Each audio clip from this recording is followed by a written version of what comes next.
আমাদের এখানে ভাই মোটামুটি সব কিছুই ভালো চলছে। তার মধ্যে দেখা যাচ্ছে আমাদের যে সিগনেচার আইটেমটা হচ্ছে নাচোস। এটা খুব ভালো চলছে। তারপরে নকশিকাতা পিঠা, লবঙ্গ পিঠা, মালপোয়া পিঠা, চিতই পিঠা, তারপর আপনার বার্গার, মানে নারকেল পুলি, মোটামুটি সব কিছুই ভালো চলছে। সবাই নিম্নবিত্ত এবং মধ্যবিত্ত পরিবার থেকে উঠে আসা।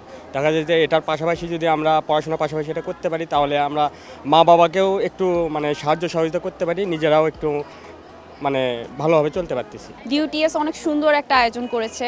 স্পেশালি ডিউটিএসের ইসি মেম্বাররা অনেক পরিশ্রম করেছে এই প্রোগ্রামটি নামানোর জন্য। তো ভালো লাগছে খুব। আমি রান্নাবান্না খুব কম করা হয় বাসায় গেলে, যেহেতু আমি হলে থাকি।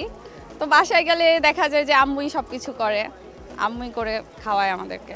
আমি রান্নাবান্না অনেক পছন্দ করি। গরুর মাংস, কালাভুনা, বিরিয়ানি, পাস্তা, পিৎজা, মানে কি চান আপনি আমি বানাইতে পারবো। তেলের পিঠা, ঝাল পিঠা, তারপর পাটিসাপটা, এই পর্যন্ত এগুলোই বানানো হয়েছে, আর বানাইনি কোথাও। ভালো লাগছে, এটা তো অল টাইম ফেভারিট। আর সারাদিনের ক্লাস পরে এখন এসে মেলা দেখছি আর খাচ্ছি, ভালো লাগছে। বাসার খাবার অনেক বেশি ক্রেভ করি, এখন কোনো সুযোগ নাই, বাইরের খাবারই খেতে হয়, এটাই বাস্তবতা, মেনে নিয়েছি। কারণ বাসায় যাওয়ার সুযোগ নেই, ক্লাসের জন্য থাকতে হচ্ছে ঢাকায়, তাহলে তো চলে যেতাম ভাইয়া বাসায়। তো একটু ঘুরছি, পাশাপাশি ভাবলাম যে একটু ট্রাই করে দেখি যে কেমন।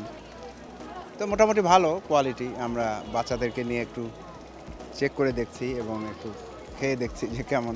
তো ভালোই লাগছে। এটার পার্থক্য কিছু আছে, অতটা খুব বেশি যে কোয়ালিটি ভালো তা না, কিন্তু ওভারঅল এই পরিবেশে ভালো লাগছে আর কি। আমি আসলে নর্থ বেঙ্গলে আমার বাড়ি, ওখানে তেলে ভাজা পিঠা, পুলি পিঠা, দুধ পিঠা, এইসব নর্মালি এই ধরনের পিঠাগুলো আমাদের অঞ্চলে খুব বেশি মানে হয় না। তো একটু এটার স্বাদটা একটু ভিন্ন আমাদের অঞ্চলের পিঠার চাইতে। হ্যাঁ, বাচ্চারা তো আসলে পিঠা, এখনকার বাচ্চারা আসলে পিঠার কথা ভুলেই গেছে। আসলে পিঠা ওরকম পছন্দ করে না আসলে বাচ্চারা। তারপরেও মোটামুটি অনেক বাচ্চা আছে, যেমন ভাপা পিঠা, আপনার চিতই পিঠা, এসব পছন্দ করে বাচ্চারা। এই সময়টা আসলে তো এগুলাই পিঠা খায়, যার কারণে এগুলাই পছন্দ করে, এগুলাই খায় আমার বাচ্চারা। পিঠা, অনেক পিঠা রয়েছে, ওগুলো বাইরের খাবারের চেয়ে হেলদি থাকে।